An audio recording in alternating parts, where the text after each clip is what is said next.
এই জন্য পুরা পৃথিবীর ভিতরে মুসলমানদের যখন শোচনীয় পরাজয়, পুরা দুনিয়া যখন কাফেরদের হাতের তলায় চলে যাবে, মুঠের ভিতরে চলে যাবে, মক্কা মদিনা সারা মুসলমানদের আর কোনো জায়গা নাই পানা নেওয়ার, ওই মুহূর্তে আল্লাহ পাক ইমাম মাহদী আলাইহিস সালামকে মদিনায় পাঠাবেন। কোথায় পাঠাবেন? ইমাম মাহদী আলাইহিস সালাতু ওয়াস সালাম আসবে। তখনকার যুগের পরাশক্তি হাদিসের ভাষায় যেটাকে মুহাদ্দিসিনে কেরাম বলেছেন আফ্রিকা। এখন যেমন বিভিন্ন পরাশক্তি আমেরিকা, চীন, কিন্তু কিয়ামতের আগে পরাশক্তি হবে আফ্রিকা। ওই কিয়ামতের আগে বিশ্বের পরাশক্তি আফ্রিকাকে, আফ্রিকার বিরুদ্ধে ইমাম মাহদী আলাইহিস সালাতু ওয়াস সালাম মাত্র 4 দিন যুদ্ধ করবেন। সুবহানাল্লাহ। কয়দিন? মাত্র 4 দিন যুদ্ধ করবেন। হাদিস শরীফে বলা হয়েছে আল্লাহর নবী বিশ্ব নবী রাহমাতুল লিল আলামিন বলেন, প্রথম দিন ইমাম মাহদী আলাইহিস সালাতু ওয়াস সালাম যুদ্ধের যখন জিহাদের যখন ডাক দিবেন, জিহাদের ডাক দিবেন, হালুম্মা ইলাল জিহাদ, হালুম্মা ইলাল জিহাদ, জিহাদের ডাক দিবেন। জিহাদের ডাকে ইমাম মাহদীর সাথে যারা প্রথম কাতারে শরীক হবেন তারা হবে উলামায়ে কেরাম। সমস্ত মতভেদ সেদিন তারা ভুলে যাবে, সব মতভেদ ইখতিলাফ ভুলে গিয়া সবাই বলবে আমাদের ধর্ম এক, আর আমাদের লিডার হলো ইমাম মাহদী। তখন আর কোনো আওয়ামী লীগ, বিএনপি জাতীয় পার্টি থাকবে না। সব দলের মুসলমানদের ভিতর থেকে যারা পাক্কা ইমানদার, সবাই না, যারা পাক্কা ইমানদার সব দল থেকে তারা ইমাম মাহদীর সেনাবাহিনীতে ভর্তি হবে। সুবহানাল্লাহ। ইমাম মাহদী প্রথম দিন যুদ্ধের ময়দানে নামবেন, কিন্তু যুদ্ধের ময়দানে নামার সাথে সাথে, মাঠে নামার সাথে সাথে প্রথম দিন যারা ইমাম মাহদীর সাথে যুদ্ধ করার জন্য যাবে, হাদিস শরীফে পাওয়া যায় এরা যুদ্ধ না করেই ময়দান থেকে তারা পলায়ন করে যার যার বাড়ি চলে যাবে। আল্লাহ রাসূল বলেন ওই প্রথম দিন ইমাম মাহদীর সাথে যারা যুদ্ধ না করে যারা বাড়িতে পলায়ন করেছে তারা সবাই আপনার মুনাফিকের খাতায় তাদের নাম লেখা হবে। 2 নম্বর দিন ইমাম মাহদী আবার যুদ্ধে ডাক দিলেন, কে আসো আমার সাথে জিহাদ করার জন্য, কে আসো। আল্লাহ কিন্তু আমাদেরকে বিজয় দান করবেন। মানুষের বিশ্বাস হবে না, পুরা পৃথিবীর ক্ষমতা বেঈমানদের হাতে। উনি কয়েকজন মানুষ নিয়ে কিভাবে আবার পুরা পৃথিবী জয় করবেন সবাই যোগ দেবে না, কিন্তু উম্মতের উলামায়ে কেরাম ঈমানি বলিয়ান হয়ে, ঈমানি শক্তি যাদের আছে সাধারণ মানুষ এবং উলামায়ে কেরাম, কিছু মানুষ গিয়া ইমাম মাহদীর সাথে দ্বিতীয় দিন আবারও যোগ দেবে। আল্লাহু আকবার বলেন। আমাকে বিষয়বস্তু দেওয়া হয়েছে, আপনারা মাইকিং এ শুনেছেন, পোস্টারিং এ দেখেছেন, আমাকে বিষয়বস্তু দেওয়া হয়েছে সূরা জিলজাল। এটি কোরআনে হাকিমের 30 পারা, ছোট্ট একটি সূরা, মাত্র 8 আয়াত। এই সূরার ভিতরে আল্লাহ পাক কিয়ামতের ভয়াবহ অবস্থা এবং হিসাব নিকাশ এবং মহান আল্লাহ পাকের আদালতের সামনে কিভাবে দাঁড়াইতে হবে, হিসাব নিকাশের তরিকা আল্লাহ পাক এই সূরার ভিতরে আলোচনা করছেন।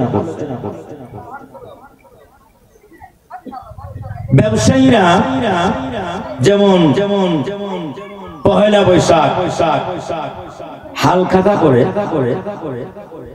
সারা বছরের হিসাব কিতাব মিলায়, ব্যাংকওয়ালারা যেমন জুন মাসে গিয়ে হিসাব টান দেয় পুরো বছরে, আবার নতুন হিসাব শুরু হয়।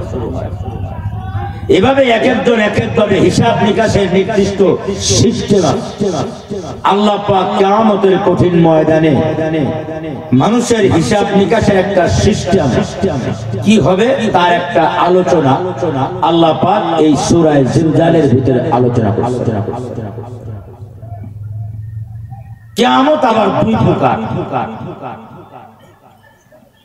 কিয়ামত দুই প্রকার। বলবেন হুজুর কিয়ামত আবার দুই প্রকার কেমনে?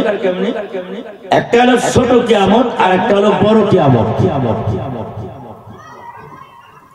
ছোট কিয়ামত কাকে বলে?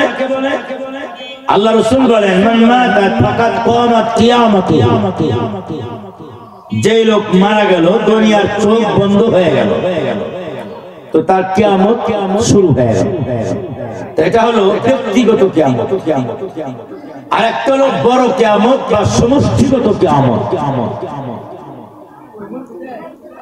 বড় কিয়ামতের আবার দুই প্রকার। কথা কিন্তু খুব খেয়াল করে শুনতে হবে। বড় কিয়ামত আবার দুই প্রকার। কিয়ামতের যে আলামত নিদর্শন এটা আবার দুই প্রকার।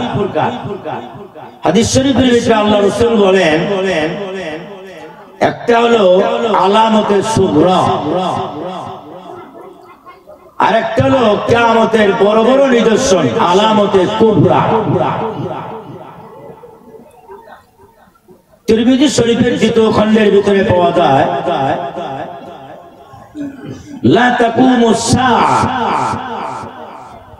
ততক্ষণ পর্যন্ত কিয়ামত কায়েম হবে না যতক্ষণ পর্যন্ত 15টা আলামত দুনিয়ার ভিতরে প্রকাশ না পাবে। কয়টা আলামত? 15টা। এগুলো হলো কিয়ামতের ছোট ছোট আলামত। আর কিছু আছে কিয়ামতের বড় বড় আলামত। কিয়ামতের বড় বড় আলামত সেটি হলো 10টা। 15টা আলামত এবং ওই 10টি আলামত বলতে গেলে এই এক অধিবেশন তো দূরের কথা, সারা জিন্দেগি আলোচনা করলেও কিয়ামতের সেই ভয়াবহ অবস্থা আমিও পারবো না, পুরা দুনিয়ার সকল আলেম মিলেও কিয়ামত আপনাদের সামনে পরিষ্কার করতে পারবে না। যেহেতু আমাদের হাতের সময় কম, খুবই স্বল্প, খুব মুক্তাসার ভাবে কিয়ামত কি এবং কেন আমি সংক্ষিপ্ত আকারে একেবারে শিকল দেওয়ার মতো শিকল একটার সাথে একটা যেরকম লাগানো থাকে ওই শিকলের সিস্টেমে একটার পর একটা আমি আপনাদের সংক্ষিপ্ত আকারে সামারিটা আপনাদের সামনে পেশ করব। মোটামুটি কিয়ামত সম্পর্কে আপনাদের একটা স্বচ্ছ পরিষ্কার ধারণা এসে যাবে। কারণ মুসলমান প্রত্যেকেরই কিয়ামত সম্পর্কে জানা থাকা দরকার। কি বলেন? কথা ঠিক না ঠিক বলেন? শুধু শুনেছি কিয়ামত, কিন্তু কিয়ামত কি এবং কেন কিভাবে হবে ওটা আমাদের জানা নাই। এজন্য সব আলামত তো আমি বলতে পারবো না। সূরা জিলজালের আলোচনা শুরু করার আগে মুকদ্দমা বা ভূমিকা হিসাবে কিয়ামতের প্রারম্ভিক কিছু কথা অল্প সময়ের ভিতরে আলোচনা করে সূরার ভিতরে ঢুকে যাব। কারণ প্রারম্ভিক কথা না বললে ডাইরেক্ট সূরা জিলজাল আলোচনা করলে এটা সহজে বোঝা যাবে না সূরা জিলজালটা কোথা থেকে আসবে।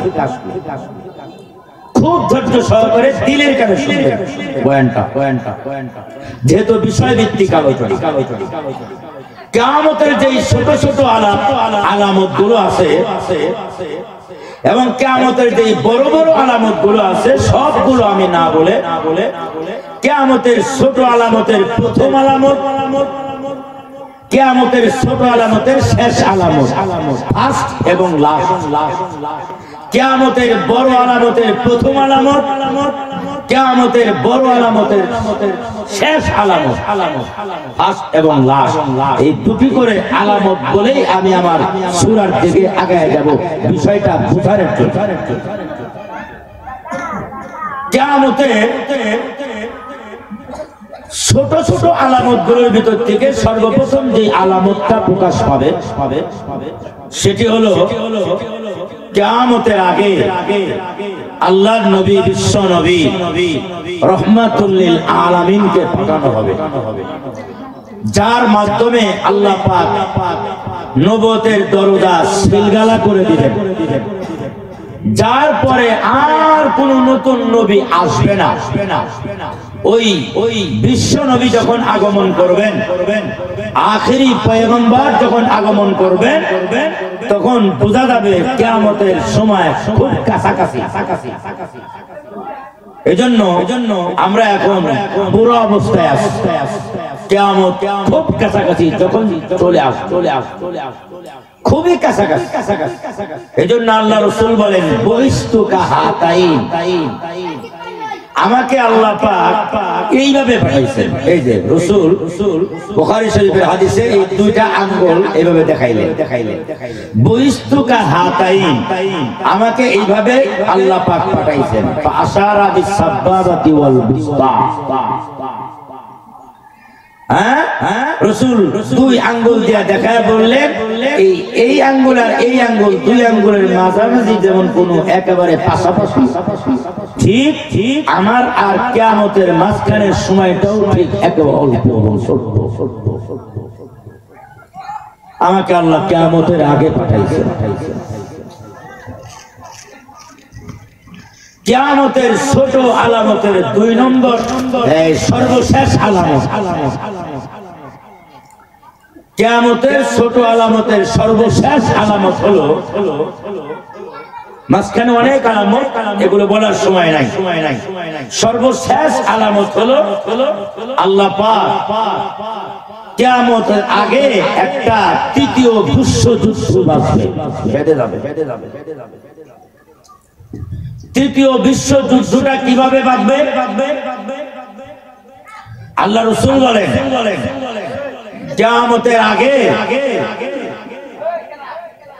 ফিলিস্তিন এবং বাইতুল মুকাদ্দাস এটা সম্পূর্ণ পরিপূর্ণ রূপে মুসলমানদের হাতে চলে আসবে।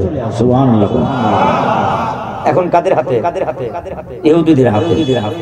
রাসূল যখন কথাটা বলেছিলেন তখন কিন্তু বাইতুল মুকাদ্দাস মুসলমানদের হাতেই ছিল। কিয়ামতের আগে ফিলিস্তিন এবং বাইতুল মুকাদ্দাস, বাইতুল আকসা এটা সম্পূর্ণ মুসলমানদের ক্ষমতায় চলে আসবে, হাতে চলে আসবে। এবং ফিলিস্তিনের জনগণ, ফিলিস্তিনের মুসলমান, আর পাশেই ইতালির বেঈমান। ফিলিস্তিন এবং ইতালি দুই দেশ মিলে আরেকটা বেঈমান পরাশক্তি দেশের বিরুদ্ধে, ফিলিস্তিনের মুসলমান আর ইতালির কাফের বেঈমানরা মিলে ওই পরাশক্তির বিরুদ্ধে, আরেকটা শক্তির বিরুদ্ধে, আরেকটা বেঈমান দেশের বিরুদ্ধে যুদ্ধ করবে। ওই যুদ্ধে ফিলিস্তিন এবং ইতালি জয়লাভ করবে। সুবহানাল্লাহ। সহজে বুঝতেছেন তো কথা? খেয়াল করে জয়লাভ করবে।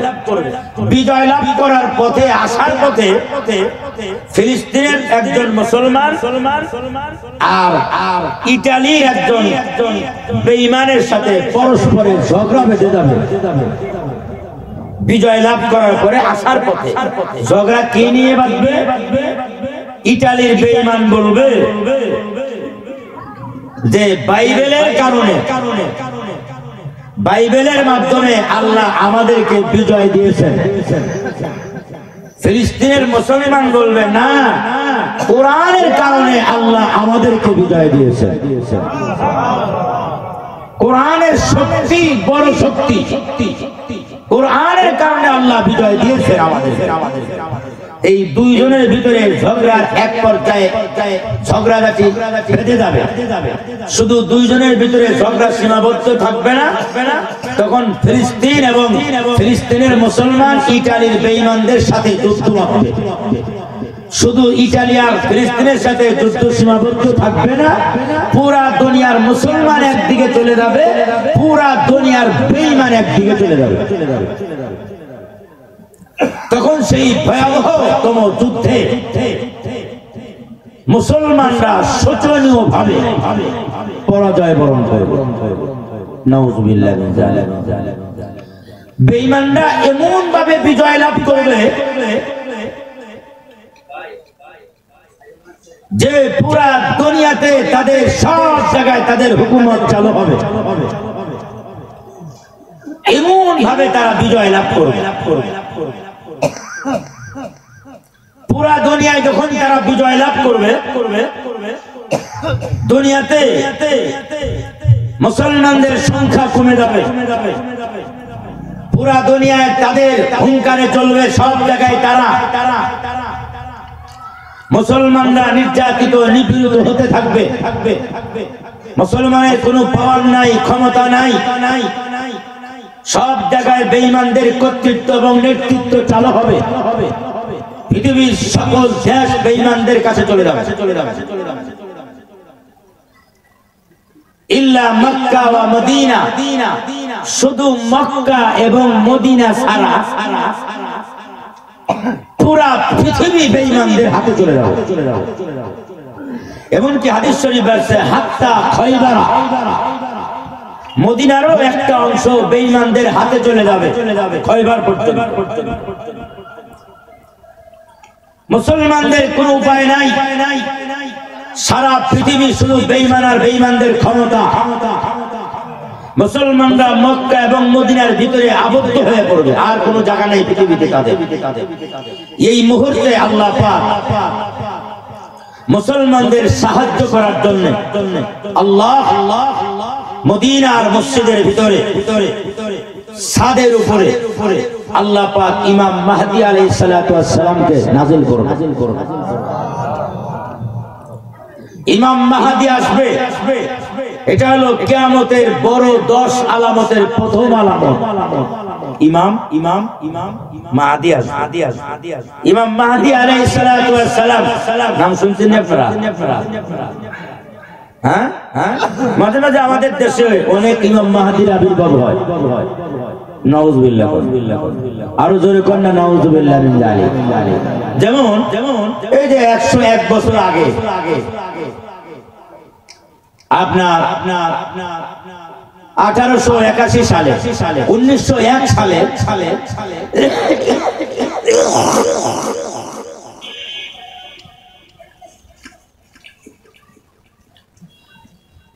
আমাদের পার্শ্ববর্তী দেশ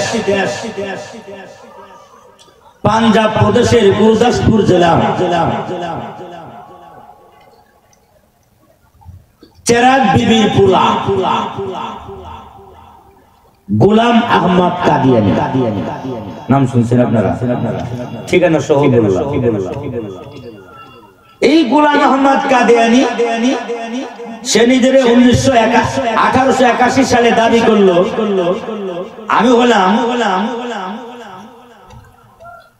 এই যুগের ইমাম মাহদী। নাউযুবিল্লাহ। কিয়ামতের আগে যে আল্লাহ ইমাম মাহদী পাঠাবে, আমি হলাম সেই ইমামে মাহদী। এর কিছুদিন পরে সে বলতে লাগলো আমি হলাম মসিহে মাউউদ, আমি হলাম ঈসা আলাইহিস সালাতু ওয়াস সালাম। এর কিছুদিন পরে সে দাবি করলো ইংরেজদের ছত্র ছায়ায় যে আমি হলাম লিকুল্লি নাবিয়্যিন ওয়াজিরুন, প্রত্যেক নবীর তো একজন পিএস থাকে, সব লিডারের একজন পিএস থাকে না, একেবারে যে ছোট নেতা এরকম কি থাকে পিএস রসুন থাকে। তো প্রত্যেক নবীর তো একজন পিএস থাকে। আমি হইলাম শেষ নবী, বিশ্ব নবী পিএস। আল্লাহ আমারে পিএস বানায় পাঠাইছে। নাউযুবিল্লাহ। সর্বশেষ একেবারে শেষের দিকে গিয়া 1901 সালে দাবি করলো যে আসলে আমি পিএস এতদিন গোপন কথা কই নাই, আল্লাহ আমারই শেষ নবী বানায় পাঠাইছে। আপনারা আরো আস্তে করে কোন নাউযুবিল্লাহ, আরো আস্তে করে কোন নাউযুবিল্লাহ। যারা নাউযুবিল্লাহ না বলবে কাফের করে খাতায় থাকো নাম লেখায়।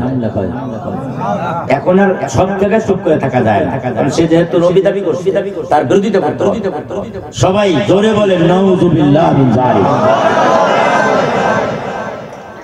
একই মানুষ একবার কয় আমি ইমাম মাহদী, আবার কয় আমি ঈসা, আবার কয় আমি নবীর পিএস, আবার কয় আমি হইলাম শেষ নবী। নাউযুবিল্লাহ। সেই গোলাম আহমদ কাদিয়ানী যে নিজের নবী দাবি করছে, আমাদের নবী ছাড়া কেউ যদি নিজের নবী দাবি করে সে কি মুসলমান না কাফের? আরো আস্তে করে কোন, আরো আস্তে করে কোন, কাফের। ওই মিথ্যা নবীর দাবিদার গোলাম আহমদ কাদিয়ানী রে যে নবী হিসাবে মানে তারা কি? তারাও কাফের। ওই মিথ্যা নবীর দাবিদার গোলাম আহমদ কাদিয়ানীর পক্ষে যে দালালি করে তারাও কি? জোরে বলেন, আরো জোরে, আরো জোরে। কেউ যদি ওই মিথ্যা নবীর দাবিদার মিথ্যা নবীর কথা বলতেছে আমি হইলাম শেষ নবী, কেউ যদি চুপ করে থাকে, হাদিস শরীফ আছে as-sukut, চুপ করে থাকা এটা রাজির আলামত। কিসের আলামত? হে নবী দাবি করতেছে কেউ যদি চুপ করে থাকে ওরাও কাফের। তারাও কি? সব জায়গায় চুপ করে থাকা যায় না। কথা ঠিক না বেঠিক বলেন? আরো জোরে বলেন, কথা ঠিক না বেঠিক? এজন্য আপনারা কাদিয়ানী যখন স্লোগান আসবে যেখানেই শুনবেন কাফের কাফের, কি বলবেন? নিজে বাঁচবেন, গ্রামবাসীকে বাঁচাবেন, নিজের আনেওয়ালা সন্তানকে বাঁচাবেন। দরকার পড়ে প্রয়োজন পড়লে ঘরের ভিতরে কাগজে কম্পোজ করে লেখা রাখবেন কাদিয়ানী কাফের, কাফের, কাফের, কাদিয়ানীরা কাফের, এই স্লোগান লিখে দিবেন। এই যে কয়দিন পরে মেম্বার আর চেয়ারম্যান নির্বাচন হবে, এই এক গ্লাস গরম পানি আর দুটো বিস্কুট দিলে মানুষ কত লাফায়। এই আসতেছে মাঝখানে পরেই তোমরা 1-1.5 মাস 2 মাস পরেই মেম্বার আর চেয়ারম্যান নির্বাচন।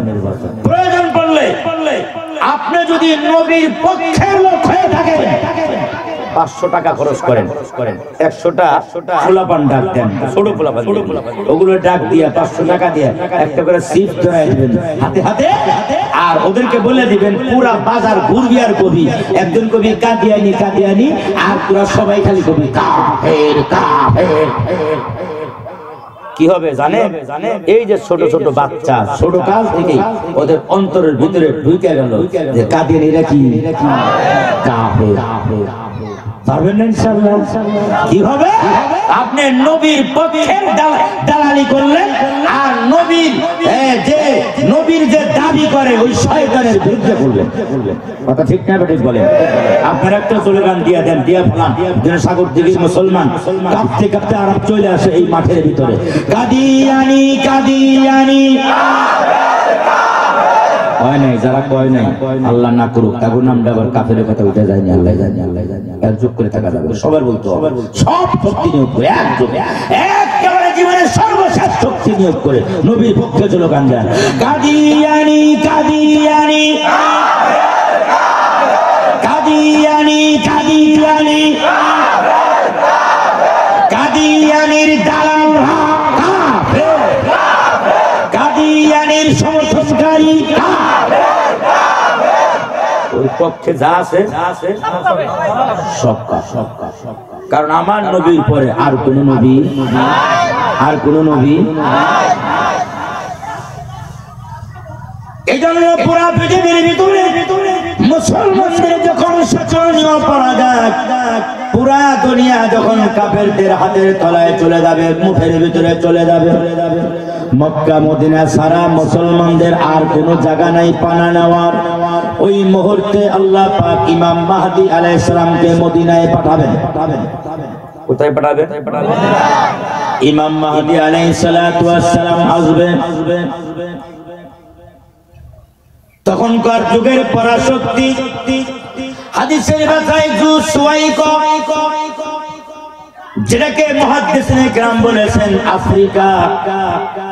এখন যেমন বিভিন্ন পরাশক্তি আমেরিকা, চীন, কিন্তু কিয়ামতের আগে পরাশক্তি হবে আফ্রিকা। ওই কিয়ামতের আগে বিশ্বের পরাশক্তি আফ্রিকাকে, আফ্রিকার বিরুদ্ধে ইমাম মাহদী আলাইহিস সালাম মাত্র 4 দিন যুদ্ধ করবেন। সুবহানাল্লাহ। মাত্র 4 দিন যুদ্ধ করবেন। হাদিস শরীফে বলা হয়েছে আল্লাহর নবী বিশ্ব নবী রাহমাতুল লিল আলামিন বলেন প্রথম দিন ইমাম মাহদী আলাইহিস সালাতু ওয়াস সালাম যুদ্ধের যখন জিহাদের যখন ডাক দিবেন, জিহাদের ডাক দিবেন, হালুম্মা ইলাল জিহাদ, হালুম্মা ইলাল জিহাদ, জিহাদের ডাক দিবেন। জিহাদের ডাকে ইমাম মাহদীর সাথে যারা প্রথম কাতারে শরীক হবেন তারা হবে উলামায়ে কেরাম। সমস্ত মতভেদ সেদিন তারা ভুলে যাবে, সব মতভেদ ইখতিলাফ ভুলে গিয়া সবাই বলবে আমাদের ধর্ম এক আর আমাদের লিডার হলো ইমাম মাহদী। তখন আর কোনো আওয়ামী লীগ বিএনপি জাতীয় পার্টি থাকবে না। সব দলের মুসলমানদের ভিতর থেকে যারা পাক্কা ইমানদার, সবাই না যারা পাক্কা ইমানদার সব দল থেকে তারা ইমাম মাহদীর সেনাবাহিনীতে ভর্তি হবে। সুবহানাল্লাহ। ইমাম মাহদী প্রথম দিন যুদ্ধের ময়দানে নামবেন, কিন্তু যুদ্ধের ময়দানে নামার সাথে সাথে মাঠে নামার সাথে সাথে প্রথম দিন যারা ইমাম মাহদীর সাথে যুদ্ধ করার জন্য যাবে হাদিস শরীফে পাওয়া যায় এরা যুদ্ধ না করেই ময়দান থেকে তারা পলায়ন করে যার যার বাড়ি চলে যাবে। আল্লাহ রাসূল বলেন ওই প্রথম দিন ইমাম মাহদীর সাথে যারা যুদ্ধ না করে যারা বাড়িতে পলায়ন করেছে তারা সবাই আপনার মুনাফিকের খাতায় তাদের নাম লেখা হবে। 2 নম্বর দিন ইমাম মাহদী আবার যুদ্ধের ডাক দিলেন, কে আসো আমার সাথে জিহাদ করার জন্য, কে আসো। আল্লাহ কিন্তু আমাদেরকে বিজয় দান করবেন। মানুষের বিশ্বাস হবে না, পুরা পৃথিবীর ক্ষমতা বেঈমানদের হাতে। উনি কয়েকজন মানুষ নিয়ে কিভাবে আবার পুরা পৃথিবী জয় করবেন সবাই যোগ দেবে না, কিন্তু উম্মতের উলামায়ে কেরাম ঈমানি বলিয়ান হয়ে ঈমানি শক্তি যাদের আছে সাধারণ মানুষ এবং উলামায়ে কেরাম কিছু মানুষ গিয়া ইমাম মাহদীর সাথে দ্বিতীয় দিন আবারও যোগ দেবে। আল্লাহু আকবার বলেন। সকাল থেকে সন্ধ্যা পর্যন্ত যুদ্ধ হবে, তুমুল যুদ্ধ হবে, সারাদিন সন্ধ্যা পর্যন্ত যুদ্ধ হবে। অনেক মানুষ সমস্ত মুসলমানরা আপনার ইল্লা কিছু মুসলমান ছাড়া সব মুসলমানরা মারা যাবে। মহামারী আসলে যেমন আপনার বিষয়া পড়ে, পুকুরের ভিতরে বিষ দিলে যেমন সব মাছ মরে বেঁচে ওঠে, ওরকম মুসলমানদের লাশগুলো কাতারে কাতারে ছড়ায় ছিটায় থাকবে, শহীদের লাশগুলো ছড়ায় ছিটায় থাকবে। বিজয় হয় নাই, আল্লাহ বিজয় দেন নাই। তৃতীয় দিন গিয়া ইমাম মাহদী আলাইহিস সালাতু ওয়াস সালাম আবারও জিহাদের ডাক দিবেন, আবারও কিছু মুসলমান গিয়া তার সাথে শরীক হবেন। তৃতীয় দিনেও আল্লাহ রাসূল বলেন ফাইদা কানা ইয়াউমুস সালিস, 3 নম্বর দিনেও সারা দিন যুদ্ধ চলতে থাকবে, জিহাদ চলতে থাকবে। সকাল থেকে নিয়ে সন্ধ্যা পর্যন্ত জিহাদ হবে, কিন্তু দ্বিতীয় দিনের মতোই আজকেও আল্লাহ বিজয় দেয় না। গত দিনের মতোই দ্বিতীয় দিনের মতোই তৃতীয় দিনেও মুসলমানরা মারা যাবে। একেবারে হাজারে হাজারে কাতারে কাতারে মানুষ সব বিছায় থাকবে শহীদের লাশগুলো। কিছু সংখ্যক সাহাবী নিয়া ইমাম মাহদী আলাইহিস সালাম তাঁবুর ভিতরে চলে আসবে। আল্লাহু আকবার বলেন। আল্লাহ রাসূল বলেন ইমাম মাহদীর সাথে দ্বিতীয় দিন এবং তৃতীয় দিন যে সব মুসলমানরা শাহাদাতের মর্তবা পান করেছে আল্লাহ পাক ওই মুসলমানদেরকে কিয়ামতের ময়দানে বদর এবং উহুদের সাহাবীদের মতো শাহাদাতের মর্তবা দান করবে। 3 নম্বর দিন শেষ। চতুর্থ দিন ইমাম মাহদী আলাইহিস সালাম পুরা পৃথিবীর মুসলমানদেরকে আহ্বান করবেন, আসো কে আসো আল্লাহর দ্বীনের নিশানা এবং পতাকাকে বিজয় করার জন্য। পুরা পৃথিবীতে ইসলামের পতাকা উত্তোলন করার জন্য কে আসো আমার সাথে জিহাদে শরীক হয়ে শাহাদাতের পেয়ালা পান করে জান্নাতে যেতে চাও, হাজির হয়ে যাও। চতুর্থ দিন সারা পৃথিবী থেকে লাব্বাইক বলতে বলতে অনেক মানুষ ইমাম মাহদীর সাথে শরীক হয়ে যায়। সকাল থেকে সন্ধ্যা পর্যন্ত যুদ্ধ চলতে থাকবে।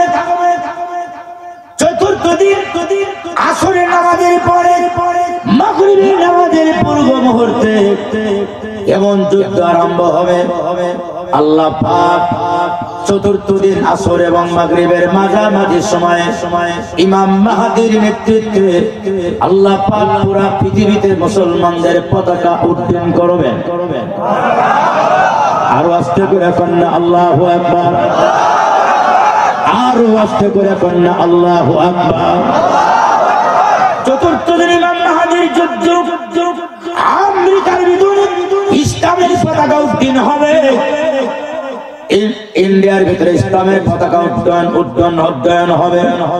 ইংল্যান্ডের ভিতরে ইসলামের পতাকা আপনার পথ পথ করে উড়বে। সারা পৃথিবীতে ইসলামের পতাকা পথ পথ করে উঠতে থাকবে।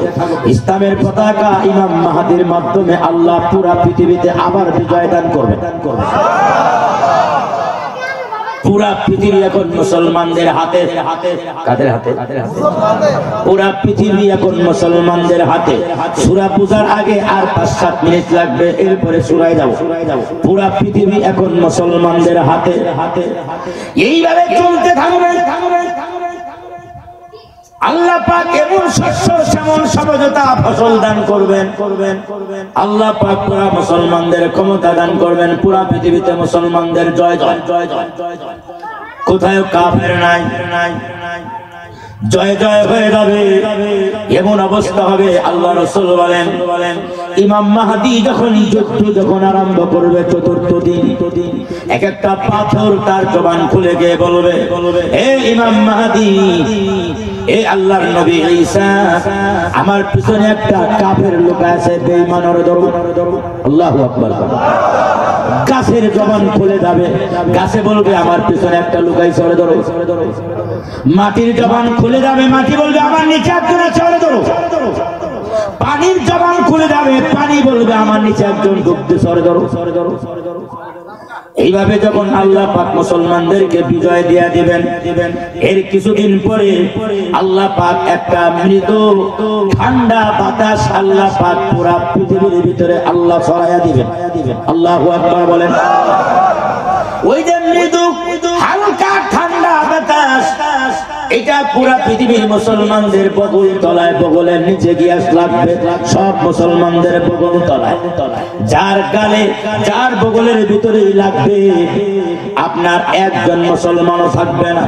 ওই ঠান্ডা মৃদু বাতাস, আপনার হালকা বাতাস বগল তলায় লাগার কারণে একে একে দুনিয়ার থেকে সকল মুসলমান মারা যাবে। আর একজন মুসলমান থাকবে না, শুধু কাফের আর কাফের। এজন্য আল্লাহ রাসূল বলেন, লা তাকুমুস সাআতু হাত্তা ইউকালা ফিল আরদি আল্লাহ আল্লাহ।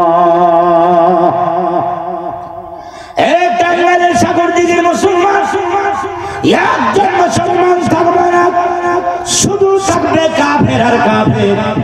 কোন মুসলমান আল্লাহর নাম নেওয়ার মতো কেউ থাকবে না। বিজ্ঞান এত উপরে যাবে, মানুষের মাথা এত বিজ্ঞান, মানুষ বিজ্ঞানের এত উৎকর্ষ সাধন হবে। মোবাইল তো পকেটে রাখি, তখন মোবাইলের পকেটে থাকবে না। আল্লাহ রাসূল বলেন বিজ্ঞানের এরকম উৎকর্ষ সাধন হবে, মানুষের পায়ের জুতার ফিতার ভিতরে ওই মোবাইল। আল্লাহু আকবার বলেন। এরপরে টিভির বিভিন্ন কিছু অ্যান্টিনার প্রয়োজন হবে না। মানুষ যেই ঘোড়ার উপরে আপনার যেই গদি বানায়, গদি টাইট করার জন্য যেই ফিতা থাকে, কি বলে ওটারে, ওই ফিতার ভিতরে আপনার ওই অ্যান্টিনার মতো ওই ফিতার অ্যান্টিনা এলো।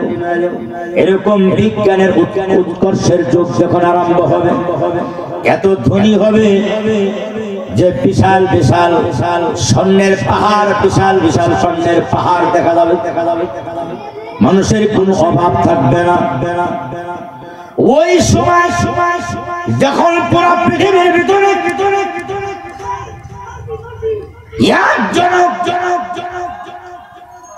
কিছু থাকবে না, ওই সময় আল্লাহ পাক কিয়ামতের বড় বড় 10টা আলামতের শেষ আলামত আল্লাহ পাক নাযিল করবেন। শেষ আলামত, ওই আলামত তিরমিজি শরীফের হাদিসে বলা হয়েছে, একটা আগুন পৃথিবীর পূর্ব প্রান্ত থেকে কোন কোন মুহাদ্দিসিনে কেরাম লেখেন ইয়ামান দেশ থেকে একটা আগুন বের হবে। আগুন, ওই আগুন এমন আগুন দুনিয়ার সাধারণ কোন আগুনের মতো আগুন না।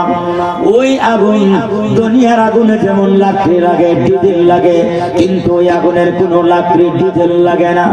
ওই আগুন যখন পৃথিবীর পূর্বাকাশ থেকে পূর্ব প্রান্ত থেকে যখন বের হবে, তিন দিক দিয়া আগুন যখন দৌড়াইতে থাকবে আর একদিকে থাকবে ফাঁকা। আল্লাহু আকবার বলে আগুন বের হবে। এটা হবে কিয়ামতের একেবারে সর্বশেষ আলামত। ওই যে আগুন, বিশাল আগুন, পৃথিবীর পূর্ব প্রান্ত থেকে যে আগুন বের হবে, ওই আগুন দিয়ে আল্লাহ পাক ধাওয়া করতে করতে মানুষকে হাসরের ময়দানে, কিয়ামতের ময়দানে এক জায়গায় হাজির করবে। আল্লাহু আকবার বলে হ্যাঁ, আগুন দৌড়াইতে থাকবে, মানুষ আগুনের ভয়ে সব দৌড়াইতে থাকবে।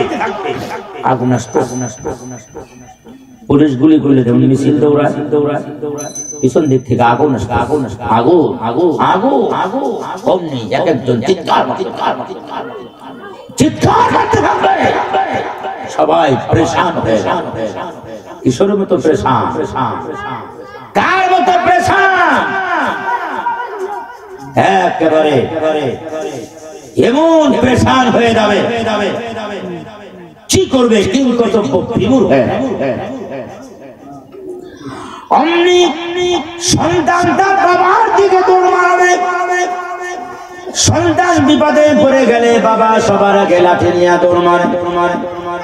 সন্তান দৌড়াইয়া গিয়া দেখবে আব্বা গো, দেখে বাবাও দৌড়ায়, ছেলেও দৌড়ায়। আবার সন্তান মার কাছে যাবে, আবার স্ত্রী তার স্বামীর কাছে যাবে।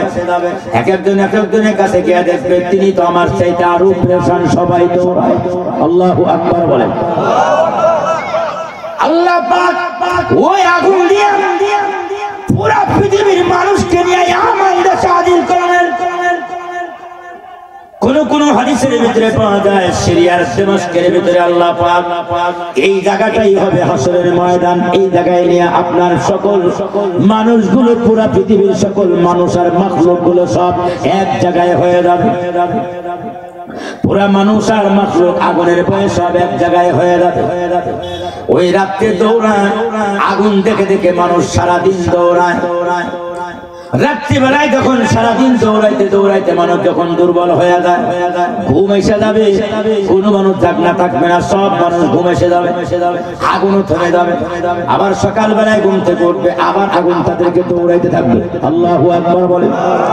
এইভাবে দৌড়াইতে দৌড়াইতে আপনার একেবারে শেষ পর্যায়ে নিয়ে তাদের পুরা পৃথিবীর মানুষগুলো এক জায়গায় গিয়ে হাজির হয়ে যাবে। আল্লাহর কত ক্ষমতা! এক জায়গায় হাজির হবে পুরো পৃথিবীর মানুষ। আল্লাহ পাক তখন তার ফেরেশতা আজরাইল আলাইহিস সালাতু ওয়াস সালামকে, ইসরাফিল আলাইহিস সালাতু ওয়াস সালামকে ডাক দেয়া বলবে, ও ইসরাফিল, কিয়ামত সময় তোমার যেই সিংহা দিয়া আমি তোমাকে দাঁড় করায় রেখেছি, জবান খুলে কন্না আল্লাহু আকবার। সিংহাটা কত বড়, কত বড়! এইভাবে সিংহা হাতে নিয়ে এক পা পিছিয়ে দিয়া যারা আছে, সিংহাটা কত বড়, গরুর সিংহের মতো, ছাগলের সিংহের মতো, মহিষের সিংহের মতো। হ্যাঁ, মাঝে মাঝে আমাদের দেশে লাল সালু গাই দিয়া, মাথার মধ্যে লাল টুপি, লাল সালু গায়ে দিয়া, বড় বড় মোষ দেখা যায় না, এরপরে আপনার হাতের মধ্যে ছুরি, গলার মধ্যে শিকল, আর হাতের ভিতরে মহিষের শিং নিয়া কোন কোন গ্রামে গ্রামে ঢুকে আর কয় অমুক মাথার থেকে আসছি, তাড়াতাড়ি ছিন্ন দিয়ে দেন, বেশি করে দিয়েন। যদি তাড়াতাড়ি না দেন, বেশি করে না দেন, ইসরাফিলের সিংহটা কিন্তু আমার হাতের মধ্যে আছে। এটা ফু দিলে পুরা গ্রাম ভেঙে চুরমার হয়ে যাবে। মুসলমান মা বোনরা তো জ্ঞান খুব বেশি, কিয়ামতের আলোচনা জানা নাই, এই কারণে তাড়াতাড়ি একজন আরেকজনের কয় ও মা ইসরাফিলের সিংহ রয়েছে, বাড়ি ঘর নাকি ভেঙে দেবো, তাড়াতাড়ি আশায় দিয়ে এরকম বন্ধ আমাদের দেশে আছে না নাই? আছে না নাই? কিন্তু তাফসীরের কিতাবের ভিতরে নাকি ইসরাফিলের সিংহ কত বড় হয়, একটা বিশাল মাঠের ভিতরে আপনার ছোট্ট একটা বুটের দানা, বুট একটা বুটের দানা, বিশাল ফুটবল খেলার মাঠের ভিতরে বুটের দানা ছেড়ে দিলে আপনার যেরকম চোখে পড়ে না, ধরে পড়ে না, বুঝে আসে না, ওটা দেখাই যায় না। আল্লাহর নবী বলেন ওই যে আপনার টিকটিকের ডিমের মতো অথবা বিশাল মাঠের ভিতরে একটা বুটের দানা ছেড়ে দিলে যেরকম ছোট্ট মনে হয়, এই সাত আকাশ আর সাত জমিন ইসরাফিলের সিংহের কাছে এরকম ছোট্ট মনে হয়। কত বড় বিশাল সিংহ! এটা লইয়া দাঁড়ায় আছেন, সিংহের ভিতরে ফু দিবেন, ফুৎকার মারবেন। আল্লাহ ইসরাফিলকে ডাক দেয়া বলে, আরে ইসরাফিল, তুমি তোমার কাজ এবার আরম্ভ করো, কিয়ামত আরম্ভ করে দাও। কোরআনের ভাষায়, কোরআনের আয়াত দ্বারা বোঝা যায় ইসরাফিল দুইবার সিংহায় ফু দিবেন। কয়বার? জোরে বলেন কয়বার? আসল জায়গায় যাইতেছি, দুইবার। فإذا نفخ في الصور نفخة واحدة। এক নম্বর সিংহার দূরে ইসরাফিল দুইবার ফুৎকার মারবে। প্রথমবারের ফুৎকারের ডানা আল্লাহ ইসরাফিলকে ডাক দেয়া বলবে, আরে ইসরাফিল, তোমার প্রথম যখন ফু দিবে, হাদিস শরীফে আল্লাহ রাসূল বলেন একবার ফু দিলে ওই ফুৎকারটা এত লম্বা হবে, প্রথমবারের ফুৎকারে 6 মাস পার হয়ে যাবে। 6 মাস পার হয়ে যাবে। প্রথম ফুৎকারে আল্লাহ পাকের যত সৃষ্টি, সমস্ত সৃষ্টি প্রথম ফুৎকারে সব ধ্বংস হয়ে যাবে। দ্বিতীয়বার ইসরাফিলকে আবার আল্লাহ আবারও ফুঁক দেবেন। ওই দ্বিতীয়বারে যে ফুঁক, ওইটাই হলো আজকের আমাদের আলোচনার বিষয়। এই হলো ভূমিকা। প্রথমবারে যখন ফুঁক দিবেন, আল্লাহ রহমান এবং রহিম, যিনি পুরা মখলুকের মালিক, সব মখলুক যিনি বানাইছেন, সব কিছু ইসরাফিলের প্রথম ফুঁতে পুরা সব ধ্বংস করে দিন। কিভাবে ধ্বংস হবে? ধ্বংস আবার কয়েক ভাবে ভাগ করতে পারি। নাম্বার 1, ইসরাফিলের প্রথম ফুঁতে দুনিয়ার সকল আমাদের মাথার উপরে, আসমানের নিচে আল্লাহ যত যা কিছু বানাইছেন, ইসরাফিলের ওই প্রথম ফুঁতে আল্লাহ পাক সৌর জগৎকে ধ্বংস করবেন। কাকে ধ্বংস করবেন? সৌরজগতের ভিতরে আবার 2 প্রকার, একটা হলো সূর্য এবং চন্দ্র, আর একটা হলো তারকা। তারকার ব্যাপারে আল্লাহ পাক ইসরাফিলের ফুঁ যখন দিবেন, তো তারকার ব্যাপারে আল্লাহ বলেন, ইদাশ শামসু কুমিরাত ওয়া ইদান নুজুমু কাদারাত। তারকা, আকাশের তারকাগুলো সব খসে খুলে পড়তে থাকবে, ধ্বংস হবে একটা একটার সাথে লেগে, টুকরা টুকরা হয়ে যাবে। কিছু উপর দিকে যাবে, কিছু সাগরের ভিতরে পড়ে যাবে। তারকা শেষ। এবার আছে সূর্য আর চন্দ্র। সূর্য এবং চন্দ্র সম্পর্কে আল্লাহ বলেন যে এগুলো ধ্বংস হবে, এগুলো কিছুই থাকবে না। প্রথমে আমি আল্লাহ সূর্য আর চন্দ্রের আলো আমি আল্লাহ ছিনায় নেব। সূর্য আর চন্দ্রের ভিতরে আলো কে দেয়? আরো জোরে বলেন কে দেয়? লাইটের ভিতরে একটা পারদ থাকে, পারদ, ওইটা না থাকলে বাইরের গ্লাস থাকলে কাজ হবে না, আলো হবে না। সূর্য আর চন্দ্রের ভিতরে আলো কে দেয়? ইয়াসআলুনা আইয়ানা ইয়াউমুল কিয়ামাহ ফাইযা বারিকাল বাসারু ওয়া খাসাফাল কামারু ওয়া জুমিআ আশ-শামসু ওয়াল কামার ইয়াকুলুল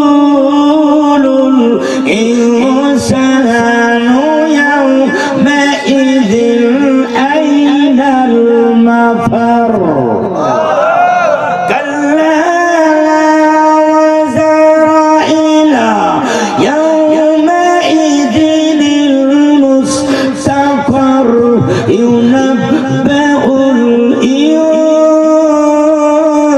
ইনসানু বিমা قدما وأخر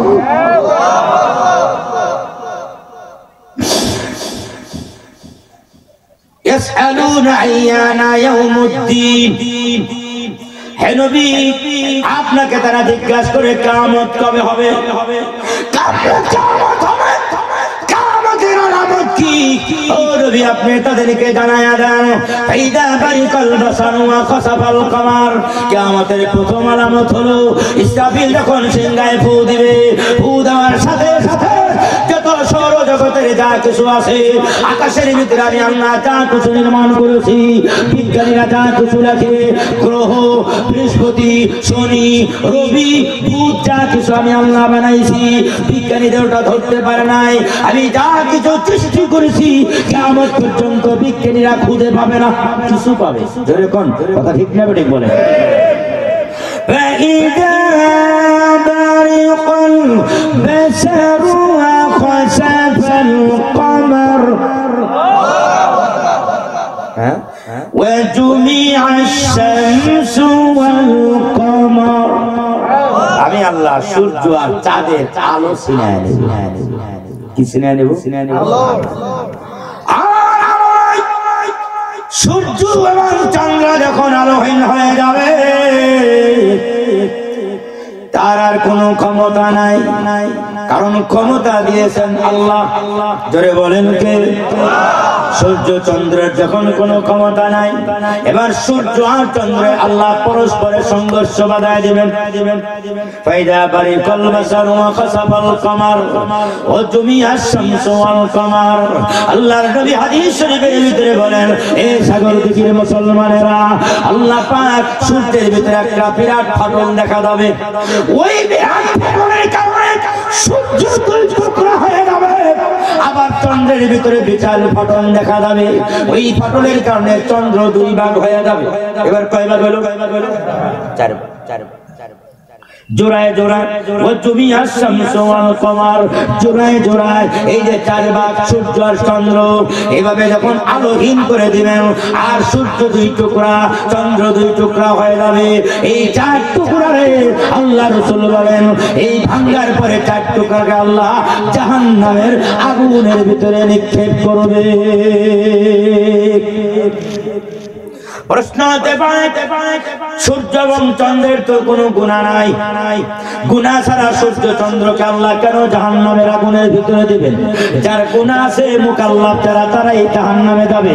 জাহান্নামে তো যাবে শুধু জিন আর ইনসান, আর এদেরকে আল্লাহ ইবাদতের জন্য বানাইছেন। ওমা খালাকাতুল জিন্না ওয়াল ইনসা ইল্লা লিয়াবুদুন। শুধু জিন আর ইনসানকে আল্লাহ জাহান্নামে দিবেন। তাদের গুনাহ আছে, যাদের গুনাহ নাই, যারা মুকাল্লাফ না, এদেরকে আল্লাহ কেন জাহান্নামে দিবেন? সূর্যের কি দোষ আর চন্দ্রের কি দোষ তাদেরকে কেন আল্লাহ জাহান্নামে দিবেন? এটা প্রশ্ন হয়নি।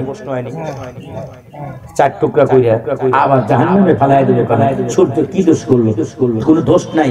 গুনাহ তো দূরের কথা, গুনাহ করার টাইমই পায় নাই।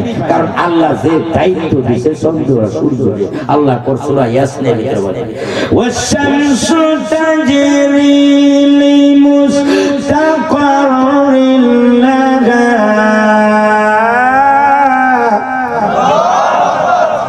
কোরআনের আয়াত শুনে আল্লাহু আকবার বললে মুসলমানদের ঈমান বাড়ে না কমে?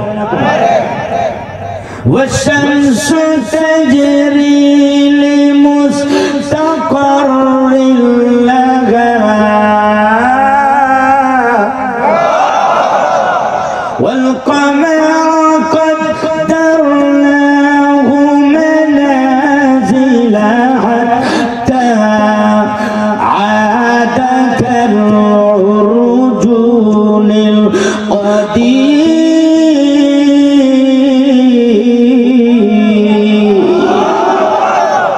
বলে চন্দ্র আর সূর্যকে আমি ঘূর্ণয়মান বানাইছি, ঘূর্ণয়মান একটা একটার পেছনে ধাওয়া করে। আল্লাহু আকবার বলে। মাঝে মাঝে আমাদের মাথার উপর দিয়া যুদ্ধ বিমান উড়ে যায়, একটা একটার পিছনে মনে হয় পাকার সাথে লেগে গেল পিছনে। এত কাছে ভয় পেয়ে যায় আমরা, তীর পড়লো আঙ্গুবাড়ি ভ্রমণ হয়ে গেল, এত কাছে এত ভয় পেয়ে যায় আমরা, লেগে গেল মনে হয়। والشمس تجري لمستقر لها। পৃথিবীর চতুর্দিকে সূর্যকে আল্লাহ বলছেন পৃথিবীর চতুর্দিকে ঘোরার জন্য। পৃথিবী স্থির আছে, পৃথিবীর চতুর্দিকে সূর্য ঘূর্ণায়মান। এই সাগর দিকে মুসলমান সূর্য একজন আর একজনের পিছনে পিছন ঘুরে হাত্তা আদা কাল উরজুনিল কদিম। একজন আর একজনকে ধরতে পারে না। কোথায় যায়, কোন দিকে যায়, কোন জায়গায় যায়? বলে কোথায় যাবে? বলে সূর্য যখন সকালবেলা যখন উদয় হয়, পূর্ব আকাশে যখন সূর্য উদয় হয়ে যায়, আবার যখন অস্তমিত হয়ে যায়, ওই সূর্য এবং চন্দ্র কোথায় যায়? আল্লাহর নবী বলেন আল্লাহ পাকের আরশে আজিমে, আল্লাহ পাকের কদম কুদরতি কদম মোবারকের সামনে গিয়া সূর্য আর চন্দ্র গিয়া মাথা নত করে সেজদা দিয়া বলে প্রভু হে, সারা দিনের তোমার ডিউটি ঠিকমতো পালন করেছে কিনা? এই ডিউটি ঠিকমতো হয়েছে কিনা? ভুলভ্রান্তি হয়ে গেলে তুমি মাফ করে দাও প্রভু গো। আগামীকালকে আবার আজকের দিনের মতো আগামীকালকে আবার আপনার উঠার জন্য আমার পারমিশন আসেনি, এটা চায়, পারমিশন চায়। আল্লাহ রাব্বুল আলামিন ডাক দেয়া বলে ও সূর্য এবং চন্দ্র, আমি অনুমতি দিলাম। আল্লাহ রাসূল বলেন আগামীকালের জন্য আল্লাহ আবারও পারমিশন দিয়ে দেয়। কিয়ামত পর্যন্ত প্রতিদিন সূর্য আর চন্দ্র আল্লাহ পাক সূর্য আপনার অস্তমিত যখন হয়ে যায়, সন্ধ্যার টাইমে গিয়ে আল্লাহর কুদরতি পায়ে সেজদা দেয়। কিয়ামত পর্যন্ত এভাবে আল্লাহর কাছ থেকে পারমিশন নিতে থাকবে, আর আল্লাহ পারমিশন দিতে থাকবেন উদয় হওয়ার জন্য। সকাল বেলায় আবার উদয় হবে। প্রশ্ন হতে পারে যে সূর্য কিয়ামত পর্যন্ত একটা সেকেন্ড সময় পায় নাই, সকাল থেকে নিয়ে সন্ধ্যা পর্যন্ত, অস্তমিত হওয়া পর্যন্ত, আবার অস্তমিত হওয়া থেকে নিয়ে আবার উদয় হওয়া পর্যন্ত দিন রাত 24 ঘন্টার সেকেন্ডে সেকেন্ডে আল্লাহ পাকের হুকুমের যে তাবেদার এবং গোলাম আল্লাহর পায়ে সেজদা দেয়। ওই সূর্য এবং চন্দ্র একটা সেকেন্ডও পায় নাই গুনাহ করার জন্য। গুনাহ করা ছাড়াও আল্লাহ চন্দ্র এবং সূর্যকে কেন জাহান্নামের ভিতরে দিবে? এই প্রশ্ন সাগর দিকের মানুষ হতে হয় কি হয় না? কেন আল্লাহ জাহান্নামে দিবেন?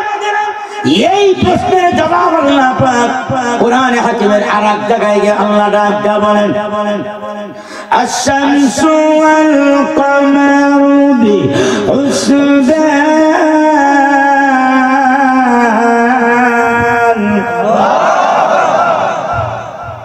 والنجم والشجر يسجدان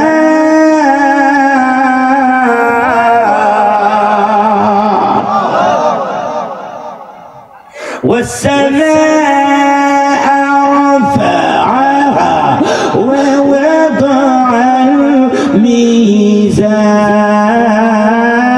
الميزان والأرض وضعها للأنام فيها فاكهة والنخل ذات أكمام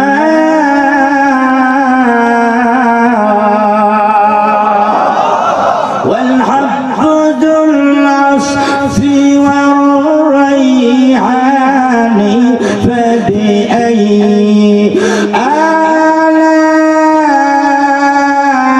آلاء ربكما تكذبان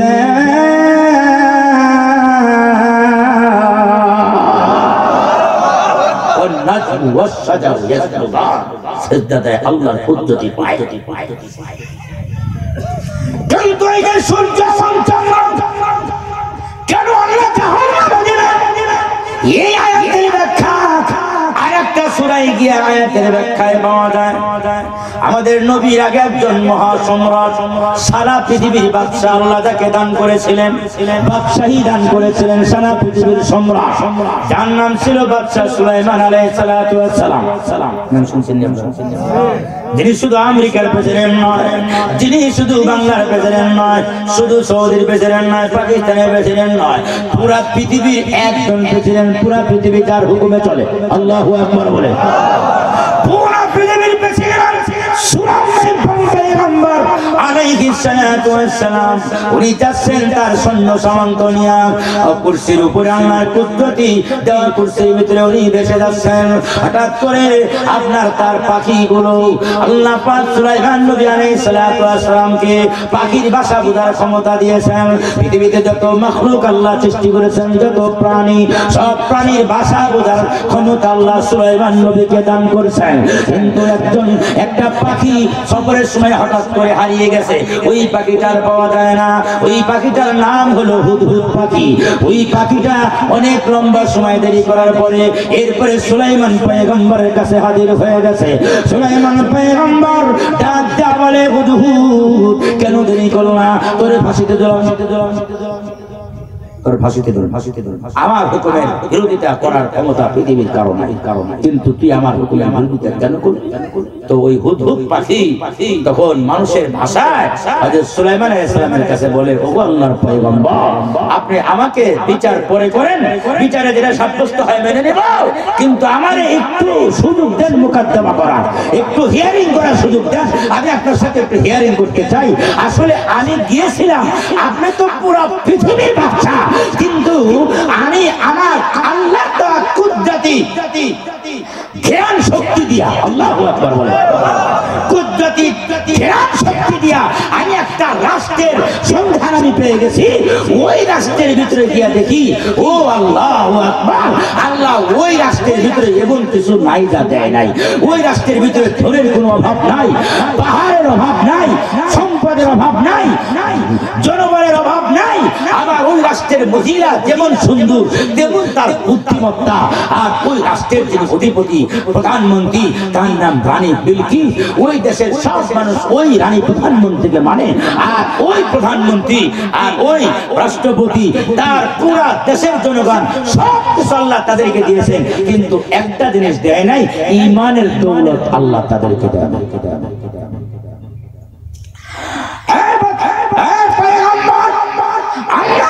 সুলাইমান আলাইহিস সালাতু ওয়াস সালাম আল্লাহর নবী গো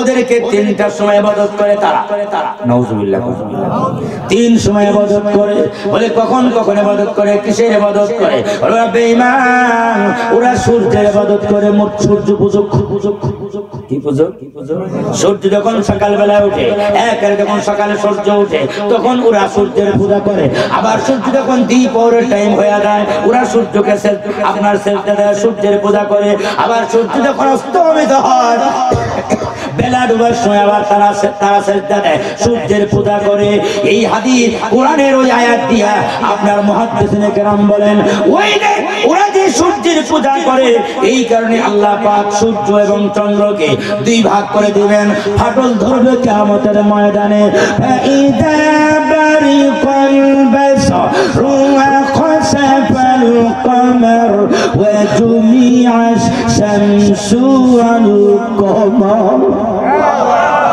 আল্লাহ চন্দ্র সূর্যের ভিতরে ফাটল ধরায় দিবেন ওই চার টুকরাকে জাহান্নামে দিবেন কেন দিবেন কিয়ামতের ময়দানে সব মানুষগুলোকে একত্র করে বলবেন যার ইবাদত করছো যার পূজা করছো তারই যদি এই অবস্থা হয় জাহান্নামে তো তোমরা যারা পূজা করছো তোমরা জান্নাতে যাইতে চাও যারা কোন কথা ঠিক না ঠিক বলেন পূজিত ব্যক্তি যারা পূজা করছে আর যার পূজা করা হয়েছে উভয় শ্রেণীকে আল্লাহ পাক জাহান্নামে দিবেন যারা মূর্তি বানায় আর যারা মূর্তির পূজা করে উভয় শ্রেণীকে আল্লাহ জাহান্নামে দিবেন আরো জোরে কোন কথা ঠিক না ঠিক বলেন এটা আমার কথা না আল্লাহ কোরআনে বলেন যারা পূজা করে আর যারা মূর্তি বানায় পূজিত জিনিস অর্থাৎ যেটার পূজা করা হয় ওদেরও দিব জাহান্নামে আর যারা পূজা করে তাদেরকেও দিব জাহান্নামে যেহেতু ওই যে চন্দ্র এবং সূর্যের পূজা করা হয়েছে এই জন্য চন্দ্র এবং সূর্যকে জাহান্নামে দিয়ে দিবেন আর বলবেন দেখ তখন ভগবানই জাহান্নামে গেছে তোরা কয় নাম্বার জাহান্নামে যাবি হিসাব কিতাব নাউজুবিল্লাহ বলেন না নাউজুবিল্লাহ আয় সামনের দিকে আগায় হিসাব কিতাব সারা ডাইরেক্ট যা ভগবানের সাথে যা মূর্তি বানাইছিস মূর্তির সাথেই যা মুসলমানের কাতার না ওইদিকে যা মূর্তির সাথে যা আল্লাহু আকবার বলেন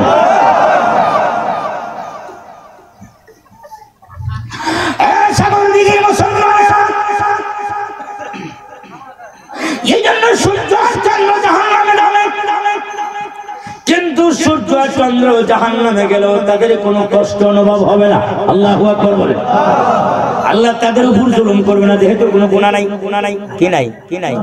গুনাহ নাই চন্দ্র সূর্যের এজন্য কোনো গুনাহ করবে না মুহাদ্দিসিনে কেরাম জবাব দেন মানুষকে বানাইছে আল্লাহ মাটি দিয়া মাটিতে থাকতে কোনো কষ্ট হয় না মাছকে বানাইছে আল্লাহ পানির অংশ বেশি দিয়েছে এজন্য পানির ভিতরে থাকতে পানি মাছের কষ্ট হয় না আল্লাহ রাব্বুল আলামিন চন্দ্র সূর্যকেও জাহান্নামে দিবেন কিন্তু এমন ভাবে দিবেন জাহান্নামের আগুন চন্দ্র সূর্যের কোনো ক্ষতি করতে পারবে না চিৎকার দিয়া কন্যা আল্লাহু আকবার কথায় কথা আছে কোরআনের আরেক আয়াত আল্লাহ বলেন আলাইহা তিসআতা আশার আলাইহা মালাইকাতুন গিলাযুন শিদাদুল্লাহ ইয়াসুনাল্লাহ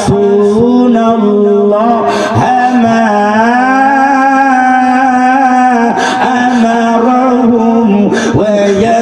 ويفعلون ما يؤمرون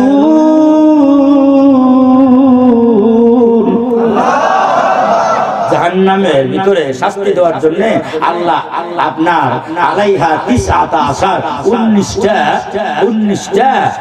ফেরেশতা নিয়োজিত করছে কয়জন জোরে বলেন কয়জন 19 জন ফেরেশতা নিয়োজিত করছে তাহলে প্রশ্ন হতে পারে জাহান্নামের ফেরেশতা জাহান্নামের আগুনের ভিতরে ফেরেশতা থাকবে কোন আল্লাহ পাক ওই ফেরেশতাদেরকে এমন ভাবে বানাইছে আগুন দিয়ে শাস্তি দেওয়ার জন্য নয় আগুনের ভিতরেই থাকবে কিন্তু আগুন তাদের অনুভব হবে না ঠিক না ঠিক বলেন জাহান্নামের ভিতরে শাস্তি দেওয়ার জন্য অন্যজন ফেরেশতা আগুনের ভিতরে থাকবে কিন্তু আগুন তাদের স্পর্শ করবে না কে বানাইছেন আরো জোরে বলেন কে বানাইছেন ওই সূর্য এবং চন্দ্রকে আল্লাহ জাহান্নামে দিবেন কিন্তু তাদের কোনো অনুভব হবে না আগুনের কোনো অনুভব কষ্ট হবে না নারায়ে তাকবীর নারায়ে তাকবীর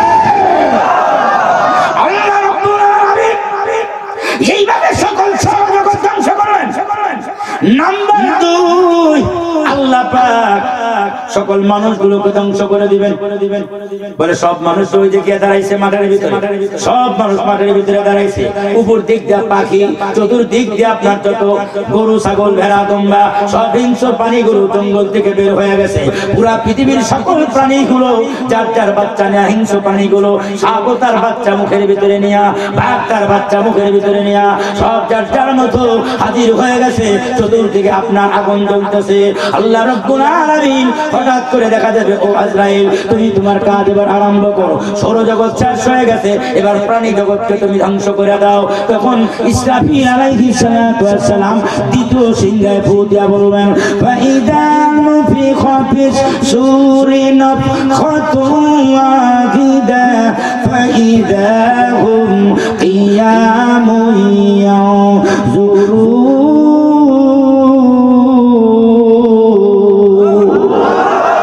দ্বিতীয় সিংহায় যখন ইসরাফিল যখন ফুৎকার মারবে, মুহূর্তের মধ্যে পাখিগুলো মারা যাবে মানুষের সামনে, মানুষের সামনে সমস্ত আপনার পশু পাখিগুলো মারা যাবে, এরপরে মানুষগুলো সব মারা যাবে, আর কেউ নাই, সব শেষ হয়ে গেছে।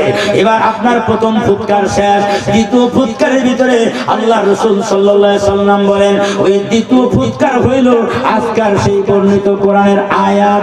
আজরাইল আলাইহিস সালাতু ওয়াস সালামকে আল্লাহ বলবেন ও আজরাইল সব মরণ মুক্ত হয়ে দাও, তুমি ইসরাফিল আর মিকাইল আর জিবরাইল এই চারজন ছাড়া ও আজরাইল দুনিয়ার সবাইকে ধ্বংস করে দাও, সব মানুষ মারা যাবে, সমস্ত প্রাণী খতম হয়ে যাবে, আর কেউ নাই। এবার আজরাইলকে ডাক দেয়া বলে হে আজরাইল এবার তুমি ছাড়া আর বাকি তিনজন ফেরেশতা জিবরাইল ইসরাফিল মিকাইল এই তিনজনকে তুমি মৃত্যু দিয়ে দাও, তাদেরও মরণ এসে যাবে, সাকরাত আরম্ভ হয়ে যাবে, জিবরাইল মারা যাবে, ইসরাফিল মারা যাবে, মিকাইল মারা যাবে। এবার আজরাইল ডাক দেয়া বলবে আল্লাহ এবার আমি ছাড়া তুমি ছাড়া দুনিয়ায় আর কেউ নাই।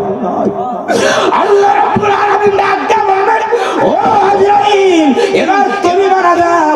আজরাইল আলাইহিস সালাম একটা চিৎকার দিয়া কলিজা ফেটে বলবে আল্লাহ আমি আগে যদি জানতাম নিজের জান নিজেই কবজ করা লাগবে, পৃথিবীতে কত মানুষের জান আমি কবজ করছি, কত মখলুকের জান কবজ করছি, কত মখলুকের জান কবজ করতে গিয়ে আমি আজরাইল কেঁদেছি। শুধু সেই কাঁদে নাই, তার আত্মীয় কাঁদে নাই, আমি আজরাইল কেঁদে ফেলেছি। আজরাইল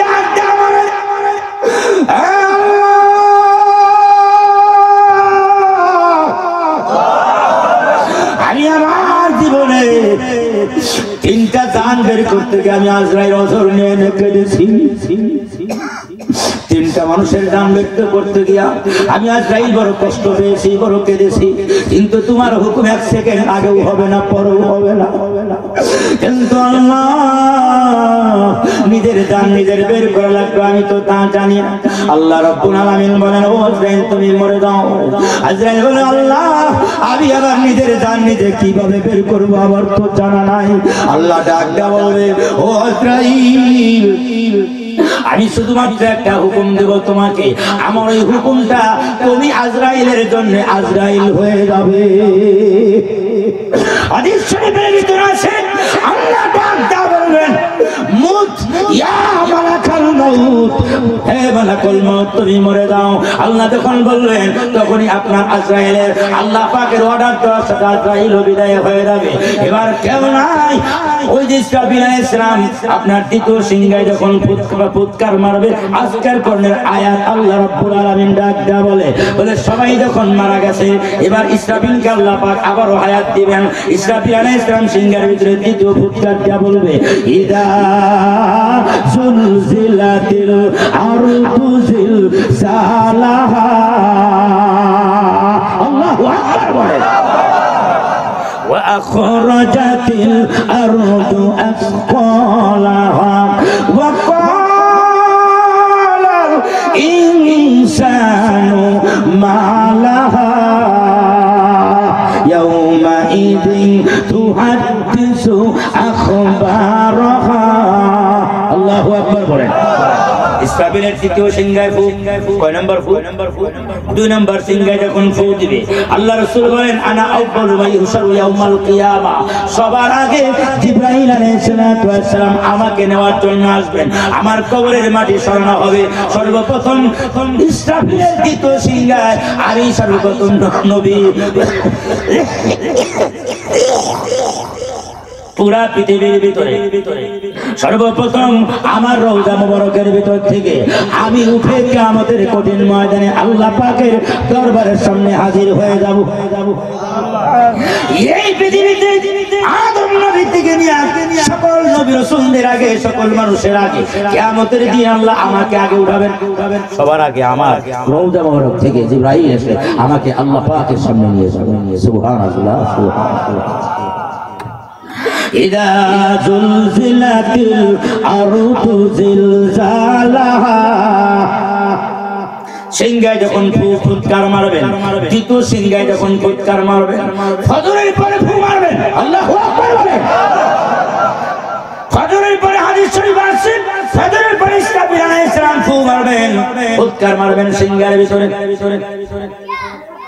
এই ফুৎকার চলতে থাকবে আপনার একেবারে আসরের নামাজের পরে মাগরিবের নামাজের মুহূর্তে, কিন্তু সময়টা হবে দীর্ঘ 6 মাস সমান লম্বা। সুবহানাল্লাহ সুবহানাল্লাহ। আরো জোরে বলুন সুবহানাল্লাহ। একটু জোরে জোরে জবান খুলে জিকির করেন লা ইলাহা ইল্লাল্লাহ। মুখ ফাঁক করেন লা ইলাহা ইল্লাল্লাহ, লা ইলাহা। মুখ ফাঁক না করলে ছায়া থাকলে কিয়ামত পর্যন্ত কারণ হবে না। মুখ ফাঁক করেন লা ইলাহা ইল্লাল্লাহ। শুনে ভাইরা মুখ ফাঁক করেন লা ইলাহা। চাচা কালমা শিখবেন না, লা ইলাহা। এই যুবক মুখ ফাঁক করো, কালমা শিখো, লা ইলাহা ইল্লাল্লাহ। আরো জোরে লা ইলাহা ইল্লাল্লাহ, ও লা ইলাহা ইল্লাল্লাহ, ও লা ইলাহা ইল্লাল্লাহ। ও এই কালেমার বন্ধ ভেলা, ও কাজে আসবে বিদায় বেলা। ও এই কালেমার বন্ধ ভেলা, ও কাজে আসবে মরণ বেলা। অন্ধকার কবরে যেই দিন, ও মন অন্ধকার কবরে যেই দিন, ও মন পরে রবে একলা, লা ইলাহা ইল্লাল্লাহ। আরো জোরে লা ইলাহা। আমার মুখ ফাঁক করে লা ইলাহা ইল্লাল্লাহ। যুবক কালমা শিখো শিখো, লা ইলাহা ইল্লাল্লাহ। আরো ভাগ লা ইলাহা ইল্লাল্লাহ, ও লা ইলাহা ইল্লাল্লাহ, ও লা ইলাহা ইল্লাল্লাহ। ও আসিয়া কালে প্রেমের কালাম, ও ফেরাউন দিল তার কতই জানা। আল্লাহ বলে ও জিবরাইল, আল্লাহ বলে ও জিবরাইল, আল্লাহ বলে ও জিবরাইল, খুলে দাও বেশ তের তালা, লা ইলাহা ইল্লাল্লাহ, লা ইলাহা ইল্লাল্লাহ, লা ইলাহা ইল্লাল্লাহ, লা ইলাহা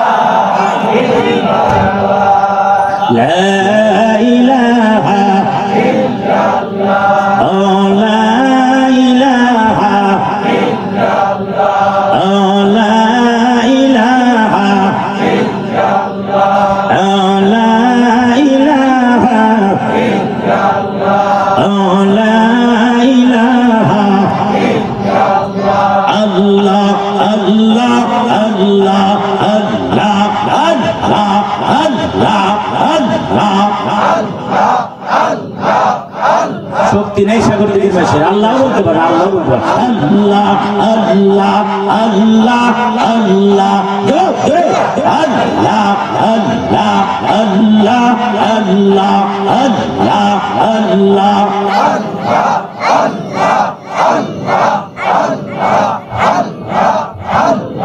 আল্লাহ আল্লাহ